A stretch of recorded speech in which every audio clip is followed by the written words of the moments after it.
नमस्कार। आज हम एक अहम मुद्दे पर बात कर रहे हैं।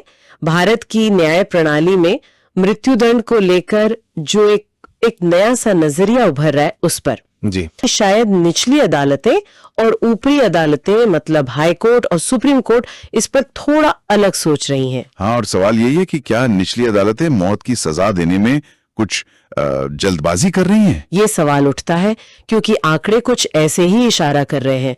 हम देख रहे हैं कि सुप्रीम कोर्ट और हाई कोर्ट लगातार ऐसी सजाओं को या तो पूरी तरह पलट रहे हैं या फिर उन्हें उम्र कैद में तब्दील कर रहे हैं। बिल्कुल। तो आज हम इसी पैटर्न को, इसी रुझान को थोड़ा समझने की कोशिश करेंगे। इसके पीछे क्या कारण हो सकते हैं, इस पर भी गौर करेंगे। चलिए शुरुआत सुप्रीम कोर्ट के हालिया फैसलों से करते हैं। 2025 के पहले 7 महीनों में ही 14 मौत की सजा से जुड़ी अपीलें सुनी गईं। हाँ, 14 अपीलें, और उनके जो नतीजे रहे वो काफी ध्यान खींचने वाले हैं। क्या नतीजे रहे? कुछ खास पैटर्न दिखा? बिल्कुल। इन 14 में से सोचिए 7 मामलों में आरोपियों को पूरी तरह बरी कर दिया गया। पूरी तरह बरी मतलब निर्दोष पाया गया? जी हाँ, निर्दोष। और ये हाल के सालों में देखें तो मौत की सजा के मामलों में बरी होने की ये सबसे ऊंची दर है। Death sentence to acquittal ratio जिसे कहते हैं। आधे मामलों में बरी होना ये तो सोचने वाली बात है। इसका मतलब ये हुआ कि सुप्रीम कोर्ट को लगा कि निचली अदालत का फैसला या तो सबूतों के आधार पर टिकाऊ नहीं था, हाँ, या फिर कानूनी प्रक्रिया में कोई गंभीर खामी रह गई थी। अच्छा, और बाकी के मामलों का क्या हुआ? तो 14 में से 7 तो बरी हो गए, बाकी बचे 7। इनमें से 4 मामलों में सजा को उम्र कैद में बदल दिया गया। उम्र कैद में? जी। और सिर्फ 3 मामले ऐसे थे जिनमें सुप्रीम कोर्ट ने मौत की सजा को बरकरार रखा। सिर्फ 3? ये पैटर्न सिर्फ सुप्रीम कोर्ट का है या हाई कोर्ट में भी कुछ ऐसा ही दिख रहा है? नहीं, हाई कोर्ट का ट्रेंड भी काफी कुछ ऐसा ही है। अगर हम 2016 से आंकड़े देखें तो हाई कोर्ट के सामने मौत की सजा की करीब 585 अपीलें आईं। उनमें से लगभग 80% मामलों में, सोचिए 80% में मौत की सजा को हाई कोर्ट ने खारिज कर दिया। 80%? हाँ, जिसमें करीब 26.5% मामलों में तो पूरी तरह बरी कर दिया गया और लगभग 53.5% मामलों में सजा को उम्र कैद में बदल दिया गया। तो ये तो निचली अदालतों और ऊपरी अदालतों के बीच सोच का एक बहुत बड़ा फासला दिखाता है। बिल्कुल सही। लेकिन यहां पर एक अजीब सी बात भी सामने आती है, एक विरोधाभास। कैसा विरोधाभास? वो ये है कि जहां एक तरफ ऊपरी अदालतें ज्यादातर मौत की सजाओं को कम कर रही हैं या पलट रही हैं, वहीं दूसरी तरफ भारत की जेलों में मौत की सजा पाए कैदियों की जो कुल संख्या है वो बढ़ रही है। ये कैसे हो सकता है? मतलब अगर सजाएं ऊपर जाकर कम हो रही हैं तो कैदी बढ़ क्यों रहे हैं? यही तो समझने वाली बात है। देखिए, 2016 में ऐसे कैदी करीब 400 थे और 2024 में यह संख्या बढ़कर 564 हो गई। ये अब तक का सबसे ऊंचा आंकड़ा है। 564? इसका मतलब क्या हुआ? निचली अदालतें ज्यादा सजा सुना रही हैं? इसका सीधा मतलब यही निकलता है कि निचली अदालतें यानी ट्रायल कोर्ट्स शायद पहले के मुकाबले ज्यादा संख्या में मौत की सजा सुना रही हैं, भले ही उनमें से ज्यादातर सजाएं ऊपरी अदालतों की समीक्षा में टिक नहीं पा रही। शायद इसका ताल्लुक उस रेयरेस्ट ऑफ रेयर वाले सिद्धांत से है जो सुप्रीम कोर्ट में 1980 में दिया था बच्चन सिंह केस में। हाँ, बिल्कुल उसी सिद्धांत से।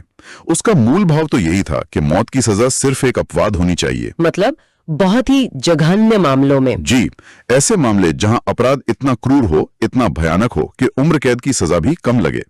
लेकिन ऐसा लगता है कि इस सिद्धांत को लागू करने में निचली अदालतों और ऊपरी अदालतों की जो समझ है उसमें शायद कुछ अंतर आ रहा है। और शायद इसी अंतर को पाटने के लिए सुप्रीम कोर्ट ने 2022 में एक और अहम फैसला दिया था।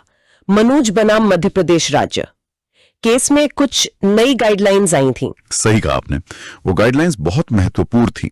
उनमें साफ तौर पर कहा गया था कि सजा तय करते समय अदालत को सिर्फ अपराध की गंभीरता ही नहीं देखनी है, बल्कि अभियुक्त के बारे में भी सोचना है। हाँ, अभियुक्त की सामाजिक आर्थिक पृष्ठभूमि क्या है, उसका मानसिक स्वास्थ्य कैसा है, क्या उसमें सुधरने की कोई संभावना है, इन सब बातों पर, जिन्हें मिटिगेटिंग फैक्टर्स कहते हैं, उन पर गहराई से विचार करना जरूरी है। और मौत की सजा कब दी जानी चाहिए, इसके बारे में क्या कहा था? गाइडलाइन कहती है कि मौत की सजा सिर्फ और सिर्फ तभी दी जाए जब उम्र कैद का विकल्प पूरी तरह से खत्म हो जाए। मतलब जब लगे कि उम्र कैद किसी भी तरह से पर्याप्त नहीं है या संभव नहीं है। लेकिन क्या इन गाइडलाइंस का असर दिख रहा है? क्या निचली अदालतें इनका पालन कर रही हैं? यहाँ थोड़ी चिंता की बात सामने आती है। प्रोजेक्ट 13A, जो दिल्ली की नेशनल लॉ यूनिवर्सिटी का एक रिसर्च ग्रुप है, उनकी 2024 की एक रिपोर्ट है। हाँ, मैंने पढ़ी है उसके बारे में। वो रिपोर्ट बताती है कि ट्रायल कोर्ट्स ने जो 139 मौत की सजाएं दी थी, उनमें से सिर्फ 4 मामलों में ही सुप्रीम कोर्ट की इन गाइडलाइंस का पूरी तरह से पालन किया गया था। सिर्फ 4? 139 में से? जी, सिर्फ 4। ये दिखाता है कि गाइडलाइंस बनने के बावजूद जमीनी स्तर पर शायद उतना बदलाव नहीं आया है जितना अपेक्षित था। ये तो वाकई चिंताजनक है। पूर्व चीफ जस्टिस यूयू ललित ने भी शायद इसी तरफ इशारा किया था। हाँ, जस्टिस ललित का एक बयान काफी चर्चित रहा था। उन्होंने कहा था कि जब दांव पर इंसानी जान हो और कीमत खून हो तो मामले को पूरी ईमानदारी और सावधानी से देखना चाहिए। बिल्कुल। उन्होंने अपने कार्यकाल का उदाहरण भी दिया था।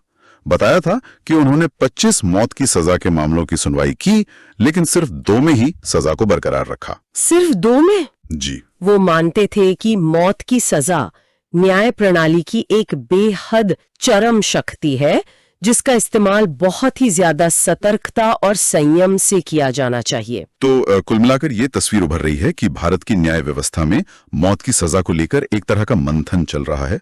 निचली अदालतें शायद ज्यादा सख्त हैं, जबकि ऊपरी अदालतें उसे अत्यंत दुर्लभ मामलों तक ही सीमित रखने पर जोर दे रही हैं। बिल्कुल। और ये बहस सिर्फ कानून के तकनीकी पहलुओं या आंकड़ों तक सीमित नहीं है।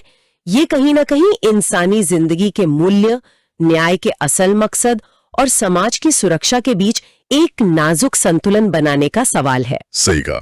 और यह हमें सवाल के साथ छोड़ जाता है कि भविष्य में यह संतुलन कैसे साधा जाएगा।